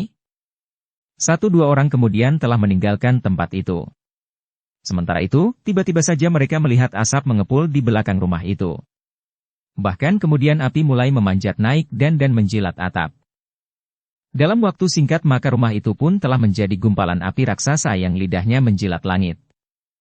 Orang-orang Sidat Macan benar-benar seperti menjadi gila. Tetapi setiap kali mereka justru telah terdesak. Senjata-senjata orang-orang Gajah Liwung justru telah menggapai tubuh mereka. "Setan alas," teriak salah seorang anggota Sidat Macan. "Kalian benar-benar harus dibunuh. Kali ini, kami belum berada dalam puncak kekuatan kami, karena tidak semua anggota Sidat Macan berkumpul. Pada kesempatan lain kalian akan menyesal. Kami bukan saja akan menyerang dan menghancurkan kedudukan kalian, tetapi kami akan membunuh kalian." Yang menjawab dari sudut halaman adalah Sabung Sari dengan suaranya yang menggelegar, sehingga orang-orang yang mengepungnya bergeser menjauh. "Kami menunggu kedatangan kalian. Kami adalah orang-orang yang bertanggung jawab. Karena itu, kami tidak akan ingkar. Sekarang, jika kalian tidak meninggalkan tempat ini, maka kalian akan kami hancurkan segera, karena sebentar lagi api dan asap itu akan mengundang banyak orang, termasuk para prajurit. Dan kami tidak mau berurusan dengan para prajurit." Sabung Sari tidak menunggu lebih lama lagi. Ia pun segera memutar pedangnya. Sambil berteriak nyaring ia meloncat maju mendesak. Namun orang-orang yang mengepungnya ternyata tidak lagi berminat untuk menyambung nyawa. Beberapa orang di antara mereka telah terluka, sementara itu, jantung mereka bagaikan akan rontok oleh getaran suara teriakannya. Karena itu maka beberapa orang, terutama orang-orang yang datang ke tempat itu sekedar untuk berjudi, telah berloncatan menjauh dan seorang demi seorang meninggalkan regol halaman. Demikian pula orang-orang yang bertempur di sebelah dan di halaman belakang. Mereka justru berlari-larian meninggalkan rumah yang telah menjadi onggokan api raksasa. Sejenak kemudian, maka orang-orang yang datang untuk berjudi maupun orang-orang sidat macan telah meninggalkan tempat itu. Hampir semua orang mengalami luka, meskipun hanya segores kecil. Sebenarnya lah saat itu asap dan api yang membubung tinggi telah menarik perhatian. Meskipun rumah tempat berjudi itu letaknya terpisah dari padukuhan, tetapi orang-orang dari padukuhan terdekat nampaknya telah tertarik untuk melihat apa yang terjadi. Ketika beberapa orang dari padukuhan terdekat dengan ragu-ragu mendekati asap dan api yang menjilat langit itu, maka telah terdengar derap kaki beberapa ekor kuda. Sekelompok pasukan prajurit berkuda telah berpacu dengan cepat menuju ke tempat kebakaran itu. Namun ketika mereka sampai di tempat itu, maka halaman rumah itu telah kosong. Tidak seorang pun yang mereka jumpai di tempat itu. Para prajurit itu termangu-mangu. Dengan tegang mereka menyaksikan api yang menyusut dan kemudian menjadi semakin kecil. Tetapi rumah perjudian itu telah menjadi abu. Siapa yang melakukannya? Bertanya para prajurit itu di antara mereka. Selagi mereka termangu-mangu, maka di antara mereka melihat seekor ular yang menjalar melintasi halaman samping. Nampaknya ular itu sempat menghindari api yang berkobar menelan rumah itu seisinya. Ular itu menarik perhatian para prajurit bukan karena jenisnya. Tetapi pada ular itu terikat sehelai kain berwarna biru dengan lukisan berwarna soga. Seorang di antara prajurit itu sempat mengayunkan pedangnya dan menebas ular itu sehingga terputus. Kemudian mereka sempat melihat kain yang berlukiskan kepala seekor gajah. Gajah Liwung, desis seorang prajurit. Ya. Akhir-akhir ini telah muncul kelompok baru di antara kelompok-kelompok anak-anak nakal yang telah ada. Tetapi tingkah laku kelompok yang satu ini agak berbeda. Mereka nampaknya menentang sikap dan kebiasaan kelompok-kelompok yang lain. Mereka telah mengacaukan sabung ayam, dan menurut beberapa orang yang menyaksikan, orang-orang dari kelompok macan putih telah kehilangan kesempatan untuk merampas uang para penjudi yang sedang bertaruh. Sekarang kelompok Gajah Liwung telah membakar tempat perjudian ini, berkata pemimpin kelompok prajurit berkuda itu. Mungkin kelompok itu timbul justru karena mereka muak dengan kelompok-kelompok yang telah ada dan berusaha menghancurkannya, berkata seorang prajurit yang lain. Tetapi caranya telah menimbulkan persoalan tersendiri, jawab pemimpin kelompok itu. Prajurit yang lain mengangguk-angguk. Nampaknya kelompok yang baru itu telah mengambil jalan sendiri untuk berusaha menghentikan kegiatan kelompok-kelompok yang selalu merugikan orang banyak. Tetapi bagaimanapun juga, cara yang ditempuh bertentangan dengan paugeran yang berlaku. Beberapa saat lamanya, para prajurit berkuda itu masih berada di halaman bekas rumah perjudian itu. Namun setelah mereka tidak menemukan pertanda-pertanda lain, maka mereka pun telah berkumpul dan siap untuk meninggalkan tempat itu. Tempat ini berada di bawah perlindungan orang-orang sidat macan, berkata pemimpin kelompok itu. Tetapi sudah dihancurkan sampai lumat oleh kelompok Gajah Liwung. Lalu bagaimana dengan orang-orang sidat macan dan para penjudi yang ada di tempat ini, desis yang lain? Itu yang belum kita ketahui. Agaknya kita tidak mudah untuk menemukan seorang saksi, berkata pemimpin kelompok itu. Dengan bekal pengamatan yang ada, maka para prajurit itu pun kemudian telah meninggalkan tempat itu tanpa harus memadamkan api, karena api yang menelan rumah itu telah menjadi hampir padam sama sekali. Sementara itu, orang-orang dari kelompok Gajah Liwung telah berkumpul di rumah Naratama dan Suratama. Mereka ternyata mendapat uang yang cukup banyak dari rumah perjudian. Uang itu uang hitam, berkata Rara Wulan. Tetapi dapat kita pergunakan untuk kepentingan yang baik, sahut Sabung Sari. Misalnya dapat kita berikan petani-petani miskin dan sebagainya, meskipun tidak benar-benar kita pergunakan untuk para pengemis dengan memberikan tuntunan keterampilan kepada mereka. Rara Wulan termangu-mangu. Namun Mandira ternyata sependapat dengan Sabung Sari. Katanya, Uang itu lebih berarti jika kita berikan kepada orang-orang yang memerlukannya, daripada di tangan para penjudi atau ikut terbakar di rumah itu. Gagah Putih pun mengangguk sambil berkata, "Ya, agaknya memang demikian." Akhirnya Rara Wulan pun berdesis, "Baiklah jika kalian sepakat untuk memanfaatkan uang itu." "Ya, kita sendiri tidak akan mempergunakannya," berkata Rumeksa. "Jika demikian," berkata Sabung Sari, "kita harus membagikan uang itu. Memang tidak terlalu banyak. Tetapi orang-orang yang mendapat bagian daripadanya, jangan sampai menjadi korban kemarahan orang-orang Sidat Macan." "Ya, kita harus mempertimbangkan hal itu," sahut Gagah Putih. "Karena itu, maka kita tidak akan tergesa-gesa membagikan uang itu. Untuk beberapa saat uang itu kita simpan. Baru kemudian jika kita benar-benar telah menemukan sasaran, kita akan mempergunakannya." Yang lain mengangguk-angguk. Namun telah timbul pertanyaan. Di mana uang itu disimpan? Orang-orang dari kelompok Gajah Liwung itu memang mengalami kebimbangan untuk menyimpan uang itu. Namun tiba-tiba saja Gagah Putih berkata, "Bagaimana jika kita titipkan Ki Lurah Beranjangan?" "Ah jangan," sahut Rara Wulan. "Jangan menyangkutkan kakek dalam kegiatan kita ini. Bahkan sampai sekarang aku masih belum menemuinya. Aku tidak tahu apa yang dikatakan kakek kepada ayah dan ibu." Gagah Putih menangguk-angguk. Namun untuk sementara mereka memutuskan untuk menyembunyikan uang yang memang agak banyak itu di rumah Naratama. "Kita akan menyimpannya di dalam lubang yang agak dalam dan menimbuninya di halaman. Seandainya tempat ini diketahui oleh salah sebuah kelompok yang lain dan mereka datangi, maka mereka tidak akan menemukan apa-apa di dalam rumah ini," berkata Suratama. "Kami mempunyai sebuah peti kayu yang baik, yang tentu tahan agak lama di dalam tanah," sambung Naratama. Yang lain ternyata sependapat. Setelah disimpan di dalam peti, maka peti itu telah ditanam di belakang rumah, di bawah sebatang pohon jambu air. Dalam pada itu, maka kelompok-kelompok yang telah ada lebih dahulu dari kelompok Gajah Liwung ternyata telah terpancing untuk memusuhinya. Mereka menjadi marah dan mendendam. Beberapa kali kelompok Gajah Liwung telah mengganggu mereka. Sementara di antara kelompok-kelompok yang telah ada, telah sering dilakukan pembicaraan-pembicaraan untuk membagi daerah sehingga mengurangi kemungkinan terjadi benturan kekuatan. Meskipun kadang-kadang masih juga terjadi, tetapi tidak terlalu sering dan tidak dengan pancingan yang kasar sekali sebagaimana dilakukan oleh orang-orang dari kelompok Gajah Liwung. Tetapi sejalan dengan itu, maka nama kelompok Gajah Liwung cepat menjadi bahan pembicaraan orang-orang Mataram dan sekitarnya. Para prajurit, para bebahu padukuhan, bahkan para petani dan orang-orang yang berdagang di pasar. Orang-orang dari kelompok Gajah Liwung ternyata banyak menyelamatkan mereka dari keganasan kelompok-kelompok yang lain.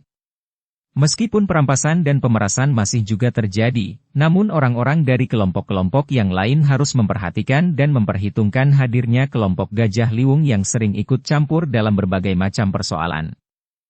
Kepercayaan orang-orang Mataram terhadap kelompok Gajah Liwung telah menjadi semakin tinggi, ketika di beberapa tempat, rumah-rumah perjudian dan rumah-rumah yang berbau kehidupan yang gelap telah dirusak oleh orang-orang Gajah Liwung. Para prajurit merasa bahwa orang-orang dari kelompok Gajah Liwung itu telah membantu tugas-tugas mereka. Namun caranya membuat para prajurit menyesal. Orang-orang Gajah Liwung memang telah melanggar paugeran dengan membakar rumah, merampok isinya dan merampas milik orang lain, meskipun yang menjadi sasaran adalah orang-orang yang dianggap memusuhi orang banyak, di bawah perlindungan kelompok-kelompok yang telah ada sebelumnya. Namun para prajurit masih belum berhasil memburu mereka. Yang terjadi di sebuah simpang 4 di luar kota Mataram telah menarik perhatian banyak orang. Ketika dini hari orang-orang yang pergi ke pasar sampai ke simpang 4 itu, maka mereka mendapatkan sebuah lubang yang besar, sebesar simpang 4 itu sendiri. Lubang yang telah digenangi air dari parit yang mengalir di pinggir jalan itu. Tidak seorang pun yang mengetahui, kenapa tiba-tiba saja telah terdapat lubang yang besar itu. Untuk apa dan dibuat oleh siapa? Tetapi kemudian banyak orang mengetahui bahwa beberapa pedati telah tertahan. Pedati dari orang-orang di bawah pengawalan kelompok Kelabang Ireng yang membawa beras dan jagung, hasil yang diterima dari beberapa padukuhan yang menjadi daerah perlindungan mereka. Beberapa orang petani yang termasuk kaya telah memberikan upeti kepada kelompok itu. Namun yang kemudian menderita adalah para petani yang lebih kecil, Karena petani yang kaya harus menyerahkan upeti sebagai imbalan perlindungan yang diberikan oleh kelompok kelabang ireng itu telah memeras pula para petani miskin. Pada umumnya mereka berbuat seakan-akan berbaik hati dengan meminjamkan uang atau mencukupi kebutuhan orang-orang miskin yang memerlukannya. Tetapi kemudian orang-orang itu harus mengembalikan dengan nilai yang berlipat di saat mereka panen, sedangkan hasil panenan mereka hanya sedikit saja. Beberapa buah pedati itu harus berhenti, karena tidak dapat melintasi lubang yang besar dan digenangi air itu. Orang-orang dari kelompok kelabang ireng yang mengawal pedati-pedati itu telah mengumpat-umpat. Tetapi tidak ada sasaran untuk menumpahkan kemarahan mereka. Orang-orang yang akan lewat dengan berjalan kaki, meskipun agak sulit, namun mereka dapat melintasi juga. Tetapi orang-orang berkuda, apalagi pedati-pedati, ternyata tidak mampu menembus lubang yang besar di simpang ampat itu. Meskipun tidak ada tanda-tanda apapun, tetapi orang-orang kelabang ireng telah dapat menebak bahwa hambatan itu tentu dibuat oleh orang-orang Gajah Liwung, karena sebelum ada kelompok itu, tidak pernah terjadi permainan gila seperti itu. Kelompok-kelompok yang ada sebelumnya hanya tahu berkelahi, memeras dan mengancam. Memang sering terjadi perkelahian antara kelompok. Namun di antara mereka tidak ada yang pernah melakukan perbuatan seperti itu. Dengan kesal orang-orang kelabang ireng terpaksa membawa pedati mereka kembali. Namun satu masalah yang harus mereka pecahkan, bagaimana mereka menimbun lubang itu, sehingga pada kesempatan lain mereka akan dapat lewat dengan pedati-pedati mereka. Dengan demikian kebencian kepada kelompok Gajah Liwung menjadi semakin meluas di antara kelompok-kelompok yang telah lahir lebih dahulu. Meskipun demikian, bukan berarti bahwa di antara mereka akan dapat diselenggarakan pembicaraan perdamaian. Kelompok-kelompok itu masih saja saling bermusuhan. Persaingan terjadi di beberapa bagian dari kota. Nampaknya daerah kekuasaan mereka di luar kota mempunyai batas yang lebih jelas daripada batas-batas yang dapat mereka sepakati di dalam kota. Namun perbedaan sikap dari kelompok Gajah Liwung dengan kelompok-kelompok yang lain dengan cepat dapat dikenali oleh banyak orang. Dengan demikian maka orang-orang Mataram yang ada di kota dan sekitarnya semakin tidak takut lagi kepada orang-orang dari kelompok Gajah Liwung. Mereka bahkan mulai mengenal seorang demi seorang. Jumlah kami memang tidak banyak, berkata Sabung Sari. Kalian akan dapat mengenali keluarga kami dengan baik. Kehadiran kelompok Gajah Liwung justru memberikan ketenangan kepada orang banyak. Perasaan mereka bertolak belakang dengan jika mereka didatangi oleh orang-orang dari kelompok lain. Dengan demikian, orang-orang Gajah Liwung telah mempunyai sahabat yang jumlahnya semakin bertambah-tambah. Dengan demikian maka kelompok Gajah Liwung pun semakin lama menjadi semakin mudah untuk mendapatkan keterangan dari orang-orang yang menaruh perhatian terhadap kelompok itu. Keterangan yang tidak pernah didapat oleh kelompok-kelompok yang lain. Namun orang-orang Mataram terkejut ketika terjadi perampokan besar-besaran di sebuah padukuhan yang besar. Lebih dari 10 buah rumah telah dirampok pada satu saat yang sama. Sekelompok orang-orang dalam jumlah yang besar, dengan membawa sobekan-sobekan kain berwarna biru bergambar kepala gajah berwarna merah soga, telah tersebar di padukuhan itu, memasuki rumah-rumah yang termasuk kaya di padukuhan itu. Di mana orang-orang Sidat Macan yang melindungi kalian, orang-orang yang merampok dengan menyatakan diri mereka dari kelompok Gajah Liwung itu berteriak-teriak sepanjang jalan. Nampaknya orang-orang yang mengaku dari kelompok Gajah Liwung itu telah mengerahkan seluruh kekuatan yang mereka miliki.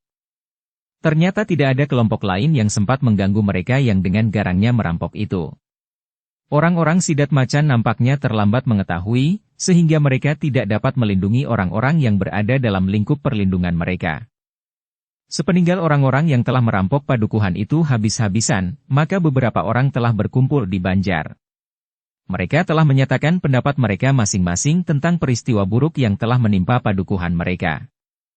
Ternyata kebaikan yang ditunjukkan orang-orang Gajah Liwung itu tidak lebih dari satu tipuan, yang meracuni kepercayaan kita yang mulai tumbuh. Pada suatu saat, mereka telah menghancurkan kehidupan kita dengan tidak tanggung-tanggung, berkata seorang di antara mereka. Tetapi seorang yang lain ternyata masih ragu-ragu. Katanya, aku masih belum yakin bahwa yang melakukan ini adalah orang-orang dari kelompok Gajah Liwung. Kenapa kau masih belum yakin?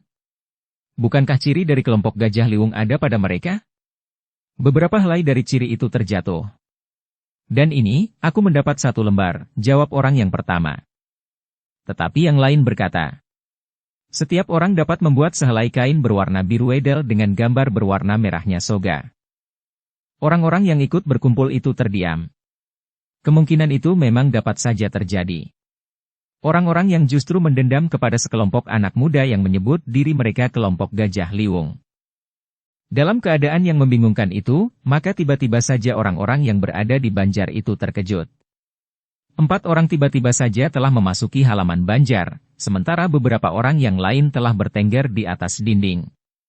Sehingga kesannya yang datang itu sekelompok orang yang jumlahnya cukup banyak. Tiba-tiba terdengar suara menggelegar bagaikan meruntuhkan isi dada. Kalian akan melawan? Kami adalah orang-orang dari kelompok Gajah Liwung. Orang-orang padukuhan itu termangu-mangu.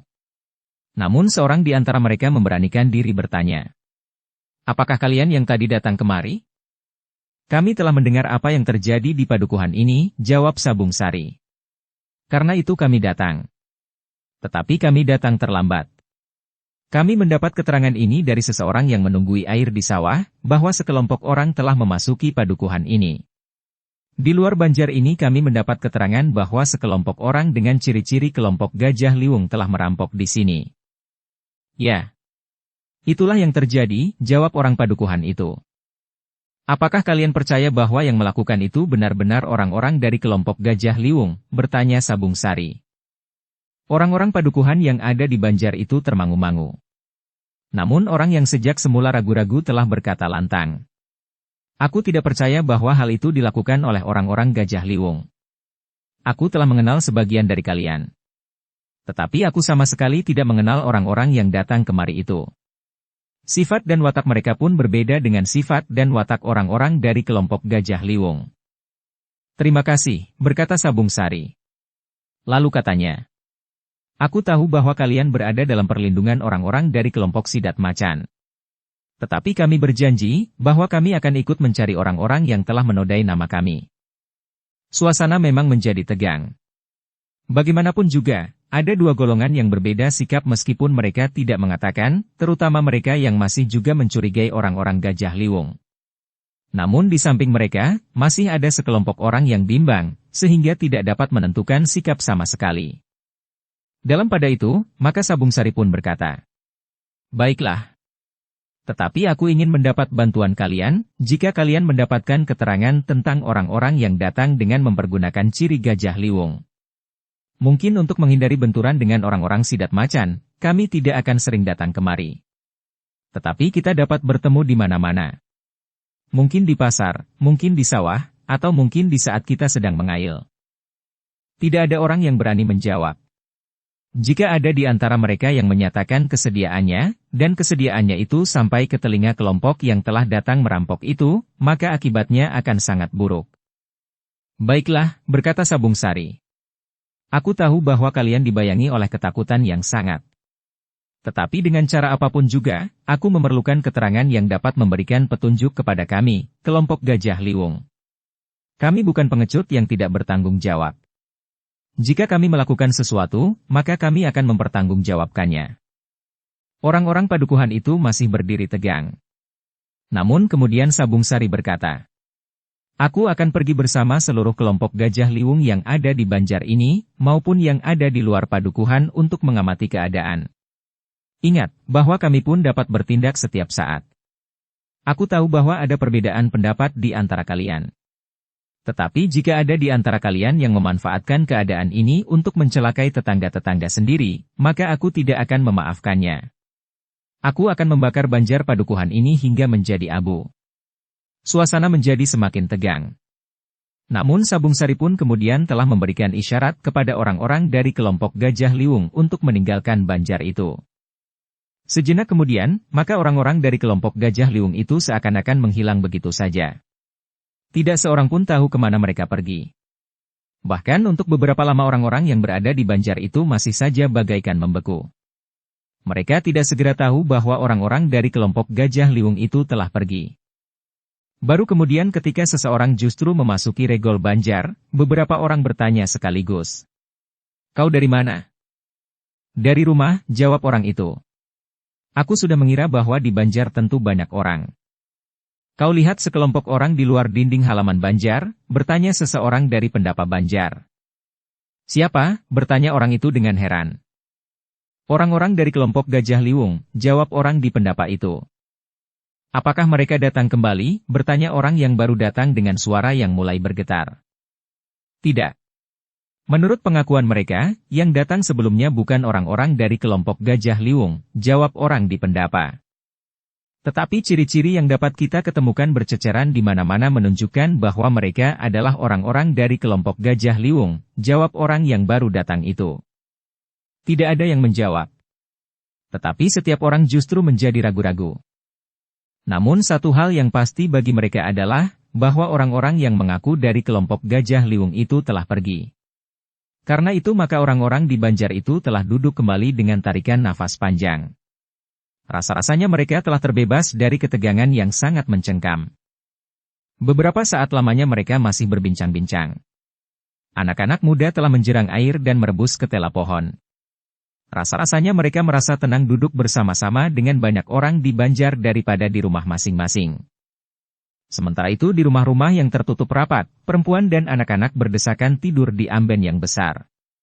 Tetapi mereka pun merasa tenang justru banyak orang yang berjaga-jaga di luar, di jalan dan di Banjar. Tetapi ketenangan itu telah sekali lagi dipecahkan dengan kehadiran sekelompok orang di Banjar. Dalam jumlah yang cukup besar orang-orang itu dengan kasar memasuki halaman Banjar. Namun orang-orang di dalam Banjar itu kemudian justru menjadi tenang melihat ciri-ciri dari orang-orang yang datang itu. Orang-orang itu adalah orang-orang dari kelompok Sidat Macan. Pemimpin yang baru dari Sidat Macan itu telah berdiri di paling depan dari kelompoknya yang menebar di halaman dan di regol. Dengan lantang ia bertanya, "Apa yang telah terjadi di sini?" "Perampokan," jawab seseorang. "Siapa yang melakukannya?" bertanya pemimpin kelompok Sidat Macan itu. Lalu katanya, "Mereka telah menghina kelompok Sidat Macan. Menilik ciri-ciri yang kami ketemukan, mereka adalah orang-orang dari kelompok Gajah Liwung," jawab seseorang. Pemimpin kelompok Sidat Macan itu menggeram. Katanya, "Aku sudah mengira bahwa orang-orang dari kelompok Gajah Liwung yang telah melakukannya. Dengan kelompok lain kami telah meyakinkan diri bahwa hal seperti ini tidak akan terjadi. Kelompok Kelabang Ireng memang pernah melanggar hak kelompok Sidat Macan, namun kami langsung membuat perhitungan. Meskipun belum ada hasil kesepakatan yang pasti, kelompok Kelabang Ireng tentu akan berpikir ulang untuk melakukan pelanggaran lagi. Sementara kelompok Macan Putih yang sombong itu tentu tidak akan berbuat seperti ini." Orang-orang padukuhan itu terdiam. Mereka yang sudah terlanjur mengatakan keraguan-raguan mereka bahwa yang melakukan perampokan itu adalah orang-orang Gajah Liwung, menjadi berdebar-debar. Jika tetangga-tetangga mereka menudingnya, maka mereka tentu akan mengalami kesulitan. Tetapi untuk menunjukkan orang-orang yang menjadi ragu-ragu itu, orang-orang padukuhan itu pun tidak mempunyai keberanian. Orang-orang Gajah Liwung telah mengancam mereka, sehingga dalam keadaan tertentu, maka orang-orang Gajah Liwung akan dapat melakukan pembalasan dendam. Dengan demikian, maka Banjar itu menjadi sepi. Betapapun jantung menjadi tegang.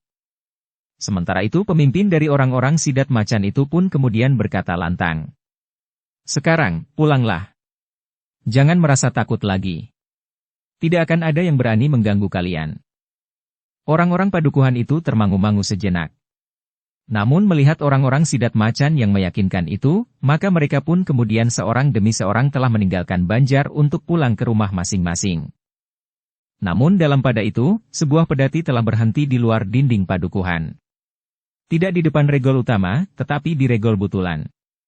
8 orang telah mengangkat sebuah kandang yang besar dan menurunkannya di depan regol yang telah dibuka. Seorang di antara ke-8 orang itu telah meloncat masuk dan membuka selaraknya. Sejenak kemudian, maka pintu kandang itu pun telah dibuka pula. Seekor harimau yang telah kena perangkap telah meloncat keluar, dan masuk ke dalam regol butulan. Sejenak kemudian maka regol butulan itu telah tertutup dan diselarak dari dalam. Orang yang menyelarak pintu itu pun segera meloncat keluar. Dalam kegelapan, pedati itu telah berjalan melalui jalan bulak menjauhi padukuhan itu. Raden Rangga pernah melakukannya sendiri, dan melepaskan harimau itu di halaman rumah seorang yang tidak disukainya, berkata Gelagah Putih yang ada di antara ke-8 orang itu. Sabung Sari tersenyum. Katanya, "Raden Rangga seorang yang aneh. Tidak ada seorang pun yang akan pernah dapat menyamainya. Gagasannya memang menarik, sebagaimana yang kita lakukan ini. Meskipun semula kita menangkap harimau dengan tujuan yang lain, tetapi gagasan untuk melepaskannya sekarang, ternyata juga menarik. Setelah berada agak jauh dari padukuhan, maka mereka telah menyusupkan pedati itu di sebuah pategalan. Sementara kedelapan orang itu telah berloncatan kembali ke padukuhan untuk melihat apa yang terjadi. Kita tidak akan berbuat apa-apa.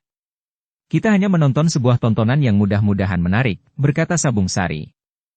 Kedelapan orang itu pun kemudian telah memasuki padukuhan itu kembali. Mereka sadar bahwa orang-orang sidat macan yang telah hadir di padukuhan itu akan menyebar di seluruh padukuhan. Tetapi mereka merasa bahwa mereka tentu masih akan mempunyai kesempatan. Sebenarnya lah, kedelapan orang itu pun telah memencar. Masing-masing berpasangan. Sementara Rarawulan telah memasuki padukuhan itu bersama Gelagah Putih. Beberapa saat kedelapan orang itu menunggu. Namun mereka belum menyaksikan sesuatu. Namun kemudian tiba-tiba sepinya malam telah digemparkan oleh beberapa orang yang berteriak-teriak. Orang-orang yang pulang dari Banjar ternyata telah bertemu dengan seekor harimau yang menjadi sangat liar karena kebingungan.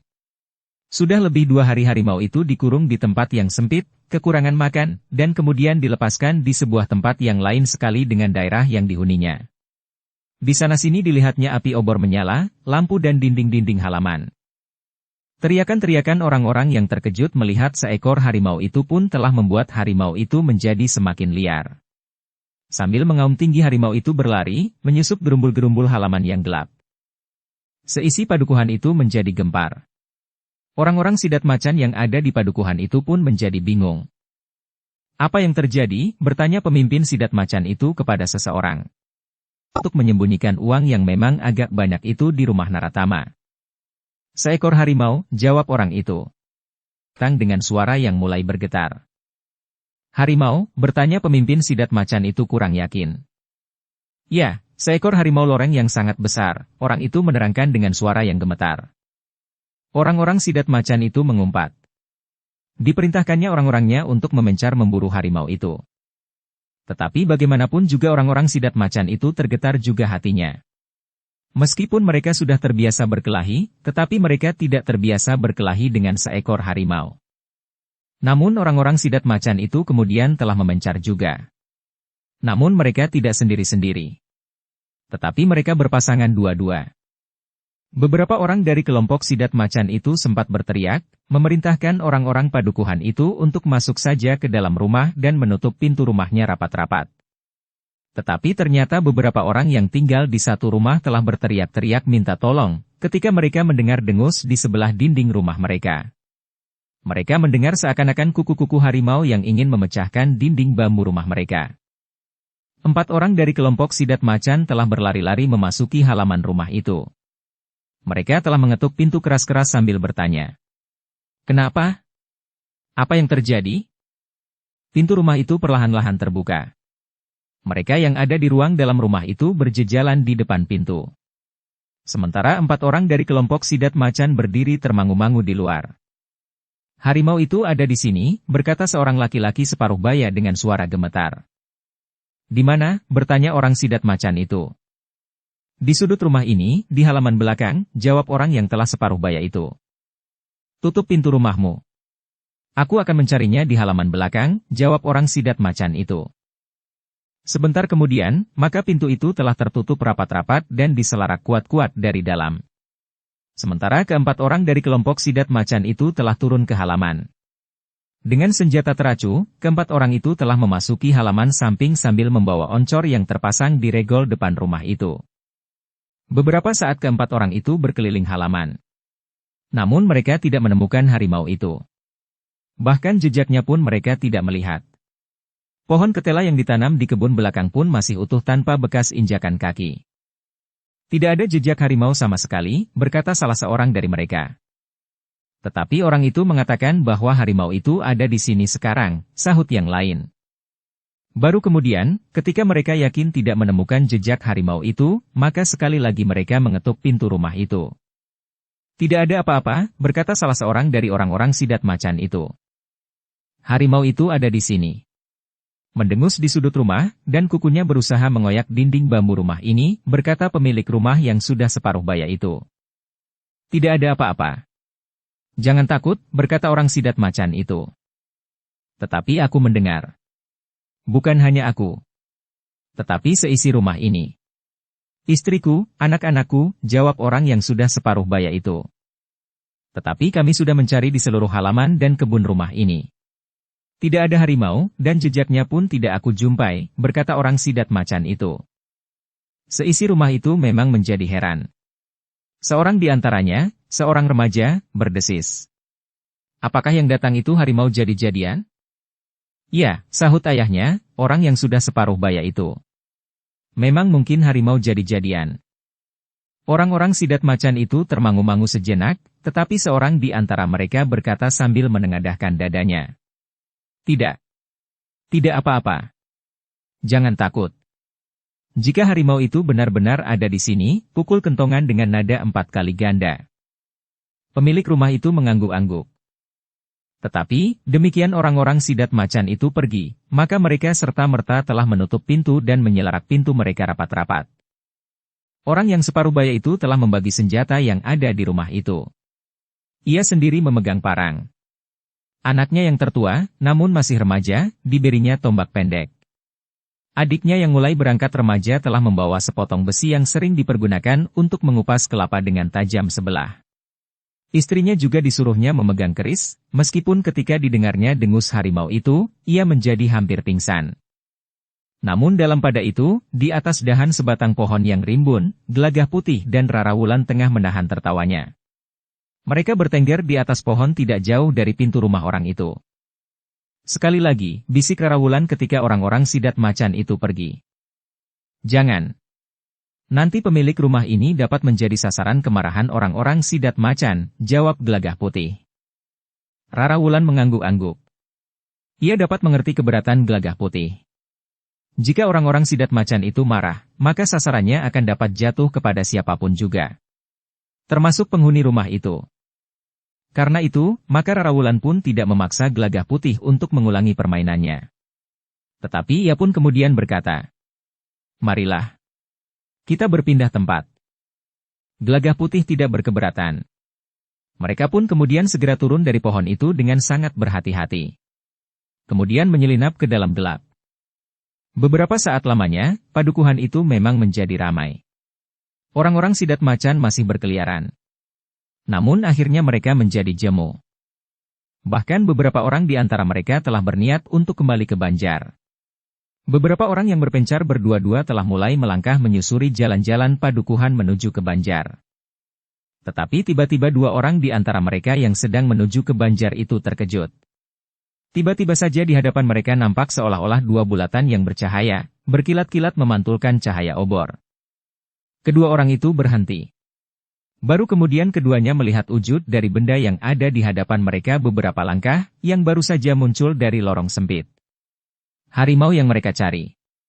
Seekor harimau loreng yang besar berdiri tegak di jalan simpang. Nampaknya harimau itu pun sudah menjadi letih berlari-lari. Apalagi lapar di perutnya terasa semakin menggigit. Sehingga karena itu, maka akhirnya harimau itu pun menjadi jemu berlari-larian di sepanjang padukuhan.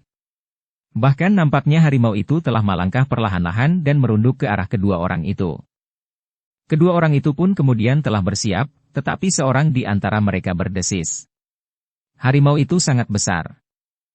Kita harus berpencar. Kita harus melawan harimau itu dari dua arah.